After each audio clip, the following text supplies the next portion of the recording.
नमस्कार दोस्तों, स्वागत है आपका एक बार फिर बिहार समाचार के इस वीडियो में। दोस्तों, आज बेहद बड़ी और महत्वपूर्ण खबर निकल कर आ रही है, जिनकी सटीक जानकारी हम आपको इस वीडियो में देने वाले हैं। तो आप वीडियो को आखिरी तक जरूर देखते रहिएगा। दोस्तों, इसी बीच आपके लिए पहली खबर। मोदी का एमपी के किसानों को संबोधन।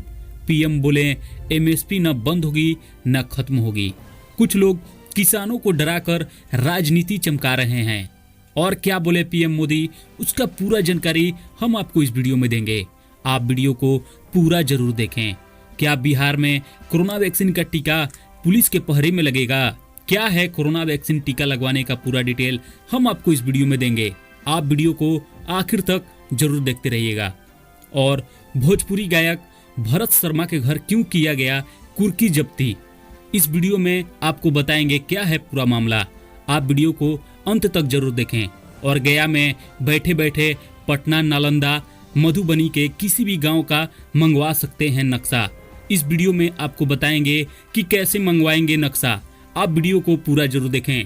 और करमनासा नदी पर स्टील ब्रिज की रेलिंग तोड़ लटक गया बालू लदा ट्रक। बाल बाल बचे ड्राइवर और खलासी, इसका भी पूरा डिटेल हम आपको इस वीडियो में देंगे। आप वीडियो को अंत तक जरूर देखें। देश के कई इलाकों में कड़ाके की ठंड, सर्द हवाओं से दिल्ली से लेकर यूपी में ठिठुरन, हम इसका पूरा जानकारी आपको इस वीडियो में देंगे। आप वीडियो को अंत तक जरूर देखें। और बिहार में कहां पर 5 करोड़ का अनाज गमन किया गया है, जी हां, और इनमें कौन कौन अपराधी पकड़े गए, इसका सारा डिटेल हम आपको इस वीडियो में देंगे। आपसे रिक्वेस्ट करते हैं वीडियो को पूरा जरूर देखें। और किसान आंदोलन पर सीएम नीतीश, बाहर जो भी चल रहा हो बिहार में उसका कोई समस्या नहीं है, क्या बोले मुख्यमंत्री, और भी हम आपको इसका पूरा डिटेल बताएंगे। आप वीडियो को अंत तक जरूर देखें। और बहुत बड़ी खुशखबरी है फ्रेंड कि इंडियन आर्मी भर्ती रैली आ गया। सेना में होगी बम्पर भर्तियां, 8वीं पास भी कर सकेंगे आवेदन। इसका भी पूरा जानकारी डिटेल के साथ हम आपको देंगे। आप वीडियो को पूरा जरूर देखें। और बताएंगे कि कब से शुरू होगी सामान्य ट्रेन सेवा। रेलवे बोर्ड के अध्यक्ष ने दी जानकारी। इसका पूरा इंक्वायरी हम आपको इस वीडियो में देंगे। आप वीडियो को अंत तक जरूर देखें। दोस्तों, अब खबरों को विस्तार से जानते हैं, लेकिन उससे पहले हम आपसे करेंगे एक रिक्वेस्ट। अगर आप हमारे चैनल पर नए हैं तो प्लीज मेरे चैनल को सब्सक्राइब, लाइक और अपने दोस्तों में शेयर जरूर करें।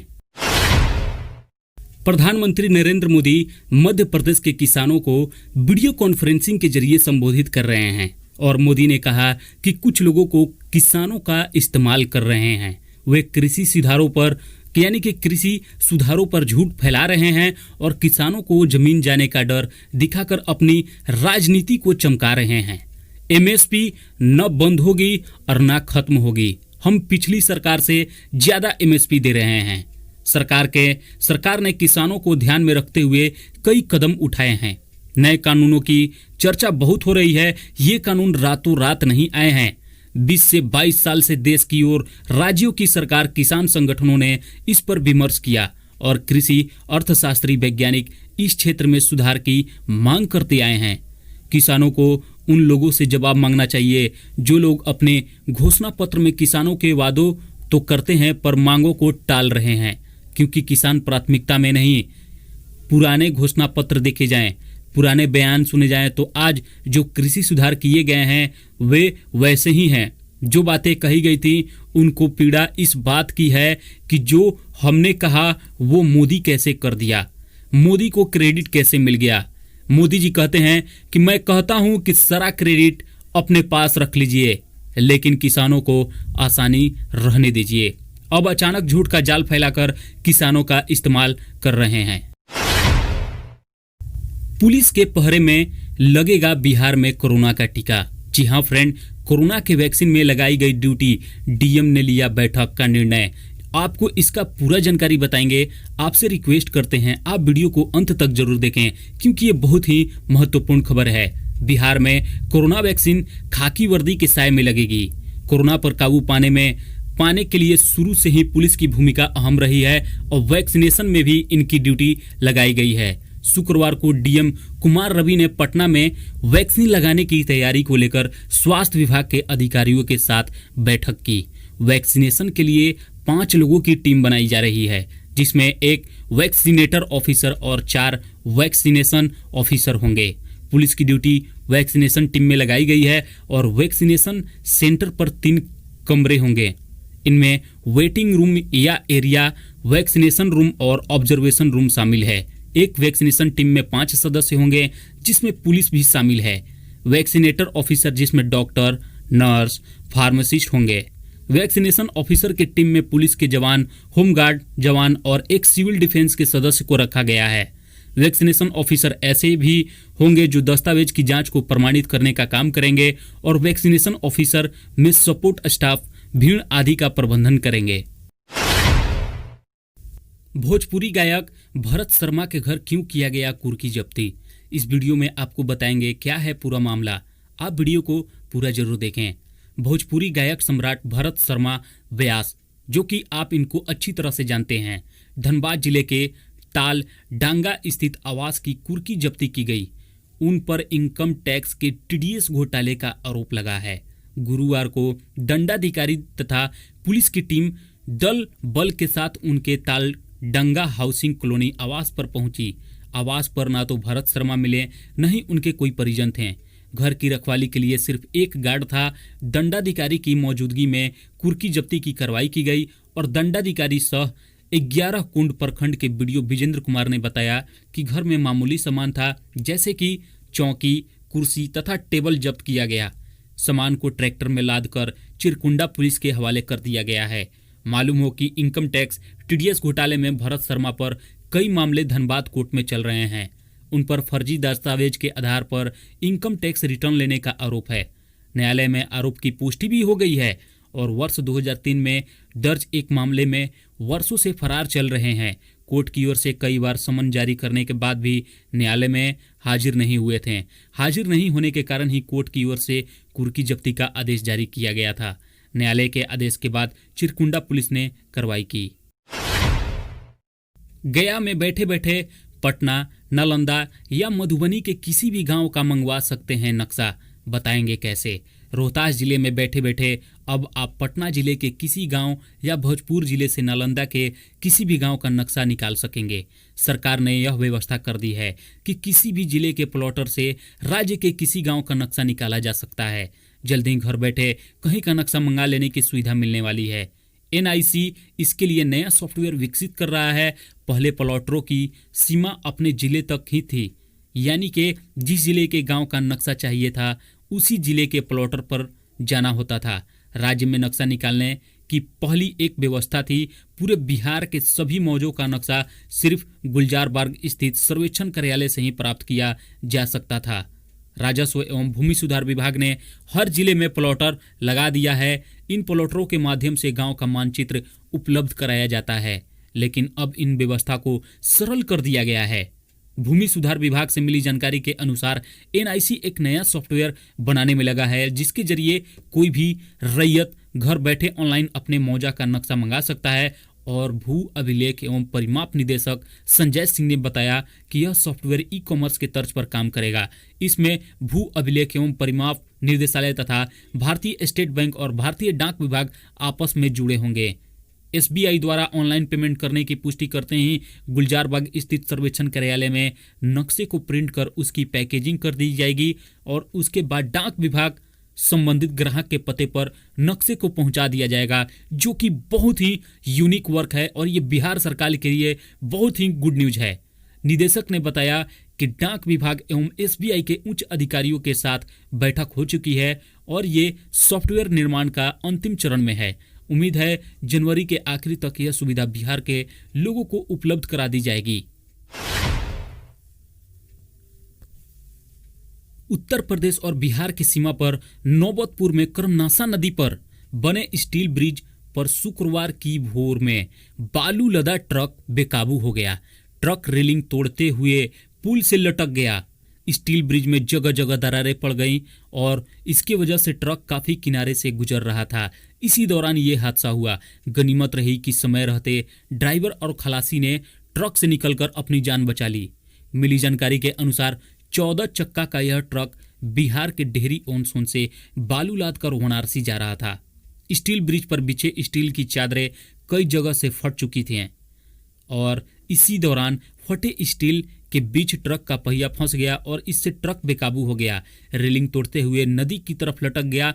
इसी बीच ट्रक ड्राइवर और खलासी ट्रक से कूदकर निकल गए और इस स्टील ब्रिज से उड़ीसा, पश्चिम बंगाल, असम और बिहार से आने वाली वाहन गुजरते हैं।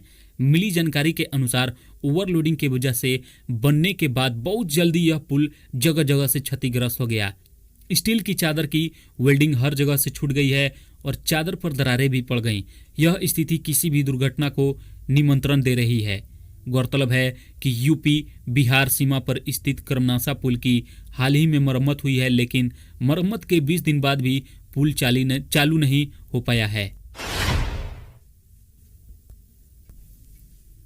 देश के कई इलाकों में कड़ाके की ठंड, सर्द हवाओं से दिल्ली से लेकर यूपी में ठिठुरन है।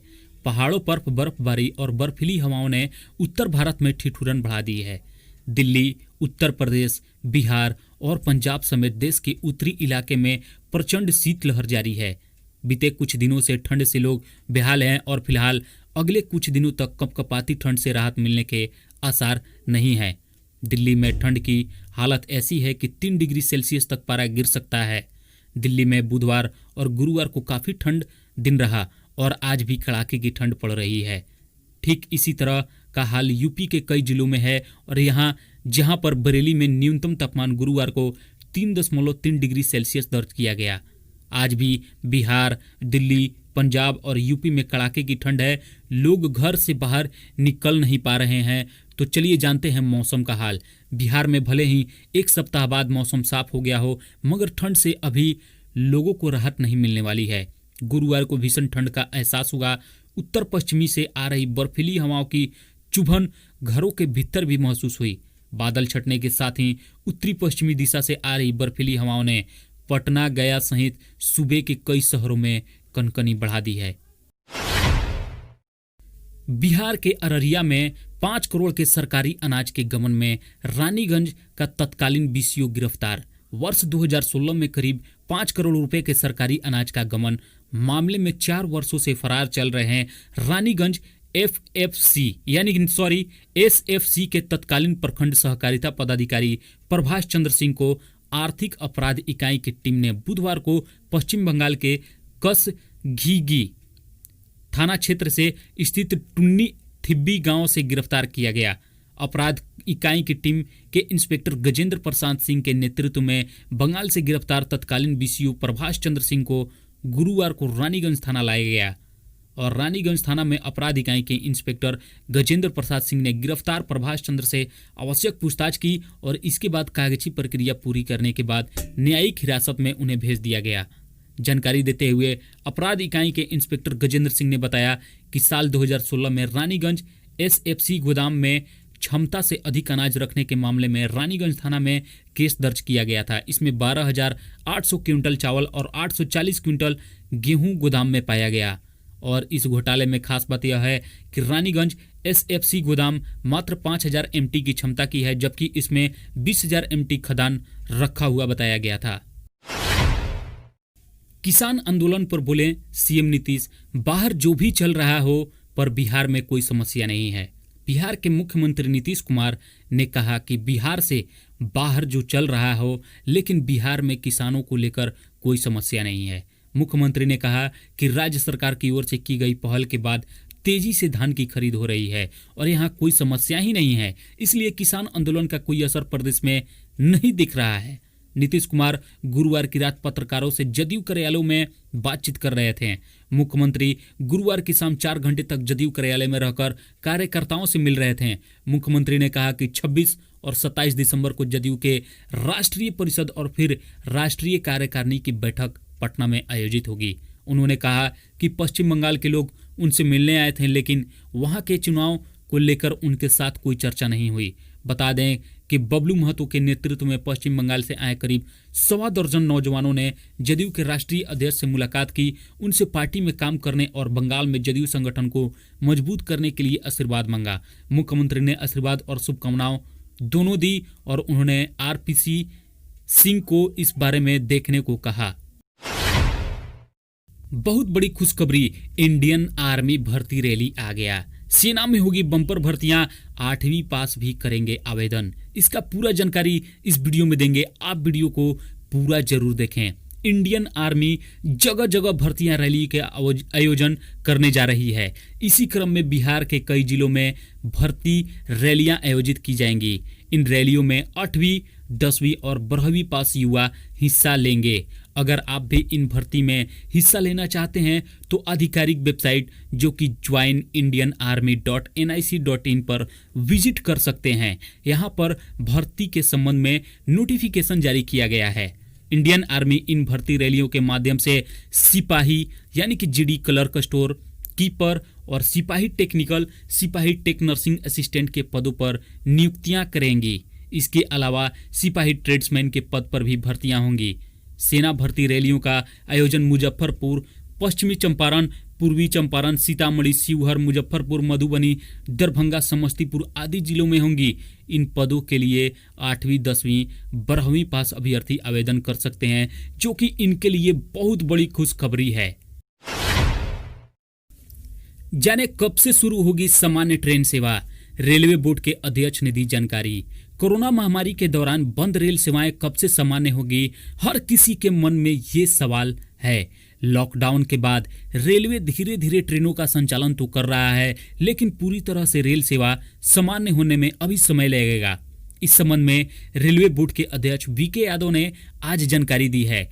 यादव ने कहा कि सामान्य ट्रेन सेवाओं को फिर से शुरू करने के लिए निश्चित तारीख देना संभव नहीं है। भारतीय रेलवे इन दिनों 1089 मेल और एक्सप्रेस ट्रेनों का संचालन कर रहा है। कोरोना महामारी के पहले रेलवे की ओर से 1768 ट्रेनों का संचालन किया जा रहा है।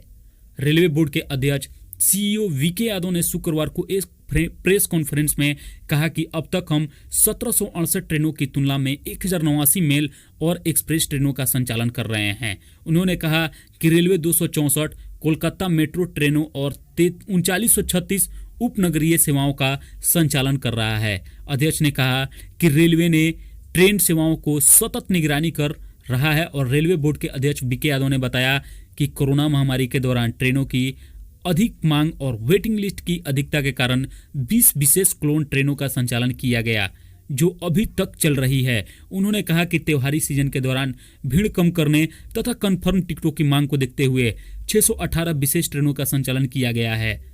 लोकल ट्रेनों या छोटी रूट की ट्रेनों के बारे में बताते हुए उन्होंने कहा कि रेलवे देश भर में 131 ट्रेनें चलाएगा। इसके साथ ही वीके यादव ने कहा कि सभी जोन महाप्रबंधकों से राज्य सरकार से बात करने के लिए कहा है, क्या उनके जोन में और ट्रेन चलाने की आवश्यकता है, यदि जरूरत पड़ी तो और ट्रेनों का संचालन किया जाएगा। लालू यादव के जेल मैनुअल के उल्लंघन मामले पर सुनवाई टली, जाने क्या क्या हुआ, इसका पूरा डिटेल हम आपको बताएंगे। लालू यादव के बहुचर्चित जेल मैनुअल से जुड़े मामले को लेकर आज रांची हाई कोर्ट में सुनवाई हुई। इस सुनवाई के दौरान सरकार ने कोर्ट से जवाब के लिए समय मांगा। सरकार द्वारा समय मांगे जाने पर कोर्ट ने अगली सुनवाई की तारीख मुकर्रर कर दी है, जिसके अनुसार 8 जनवरी को सरकार अपना पक्ष रखेगी।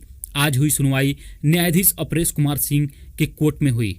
बताते चलें कि बिहार विधानसभा चुनाव के बाद अध्यक्ष पद के लिए चुनाव के ठीक पहले इस पद पर अपने दल के नेता को काबिज करने को लेकर राजद सुप्रीमो लालू यादव का एक ऑडियो वायरल हुआ था। इस ऑडियो के वायरल होने के बाद सियासी गलियारों में भूचाल आ गया और सवाल यह उठने लगा कि जेल में रहकर कोई बाहर कैसे बात कर सकता है। इस ऑडियो के वायरल होने के बाद झारखंड हाई कोर्ट के जेल मैनुअल के उल्लंघन का आरोप लगाकर एक याचिका दायर की गई थी, जिसके बाद कोर्ट ने रिम्स के केली बंगले और पेइंग वार्ड में लालू यादव की किस किस से मुलाकात हुई थी, इसको लेकर रिम्स और जेल अथॉरिटी से रिपोर्ट मांगी थी। आज सुनवाई के दौरान सरकार ने जवाब के लिए कोर्ट से समय मांगा है। अब अगली सुनवाई 8 जनवरी को होगी। बिहार के 3 जिलों में पटाखा फोड़ने पर बैन लग गया है। जहरीली हवा के चलते उठाया गया है ये कदम। बिहार राज्य प्रदूषण नियंत्रण बोर्ड ने 3 जिलों को पत्र लिखा। इस पत्र के मुताबिक बोर्ड ने कहा कि जिलों में पर्यावरण प्रदूषण के साथ साथ हवा भी प्रदूषित हो रही है। ऐसे में कई अवसरों पर पटाखा छोड़ना मानव जीवन को प्रभावित कर रहा है। राज्य प्रदूषण बोर्ड ने क्रिसमस और न्यू ईयर के मौके पर आतिशबाजी पर रोक लगाने का फरमान सुनाया। बिहार राज्य प्रदूषण नियंत्रण बोर्ड ने राज्य के सर्वाधिक प्रदूषित शहरों में क्रिसमस और नववर्ष पर पटाखा छोड़ने पर रोक लगा दी है। बोर्ड ने रात 11:55 से लेकर 12:30 तक ग्रीन पटाखे छोड़ने की इजाजत दी है। बोर्ड ने पटना, गया और मुजफ्फरपुर में ये बैन लगाया और इस बात पर 3 जिलों के अधिकारी को पत्र भी लिखा गया है। पत्र के मुताबिक नेशनल ग्रीन ट्रिब्यूनल के आदेश का हर हाल में पालन किया जाए। बिहार राज्य प्रदूषण नियंत्रण बोर्ड के अध्यक्ष अशोक कुमार घोष ने बताया कि इन दिनों राजधानी पटना समेत बिहार के कई जिलों में प्रदूषण काफी बढ़ गया है। ऐसे में पटाखा छोड़ने लोगों के स्वास्थ्य के लिए हानिकारक हो सकता है और गौरतलब है कि बोर्ड ने पहले से ही पटना, गया, मुजफ्फरपुर की हवा अत्यंत प्रदूषित बताया। ऐसे शहरों में पटाखा छोड़ना मौत को आमंत्रण देना साबित हो सकता है, इसलिए ये होगा कि पटाखा ना छोड़ा जाए। 20 लाख रोजगार कैसे देगी सरकार? विपक्ष का सवाल। फिर पकौड़े बिछवाने का तो नहीं है प्लान? बिहार के लोगों यानी कि बिहार के लाखों बेरोजगार युवा उम्मीद भरी नजरों से सरकार की ओर टकटकी लगाए बैठे हुए हैं। उनकी उम्मीद तो बरसों से लगी है, लेकिन अपेक्षाएं तब बढ़ गईं जब राष्ट्रीय जनता दल ने 10 लाख सरकारी नौकरी देने का वायदा बिहार में इसे चुनावी मुद्दा बना दिया गया। चुनाव के बाद विपक्ष एक बार फिर सरकार पर हावी और इधर सरकार भी 20 लाख रोजगार सृजन की बात कैबिनेट के जरिए कहकर युवाओं की उम्मीदों को बढ़ा रही है। हालांकि यह 20 लाख रोजगार कहां से आएंगे, इस पर सवाल बरकरार है। चुनाव के बाद अब महागठबंधन के लोग चुनावी वादों को लेकर सरकार के पीछे पड़े हुए हैं। विपक्ष नीतीश सरकार को लगातार अल्टीमेटम दे रहा है कि उसे अपना 19 लाख रोजगार वायदा जल्द से जल्द पूरा करना होगा और दूसरी तरफ बिहार की नई सरकार चुनाव में किए रोजगार के वादे को पूरा करने के लिए कोशिश करती नजर आ रही है। कैबिनेट बैठक में ही नीतीश सरकार ने 20 लाख रोजगार सृजन की कवायद शुरू कर दी और 20 लाख से अधिक रोजगार सृजन का फैसला आत्मनिर्भर बिहार अभियान के तहत लिया गया है।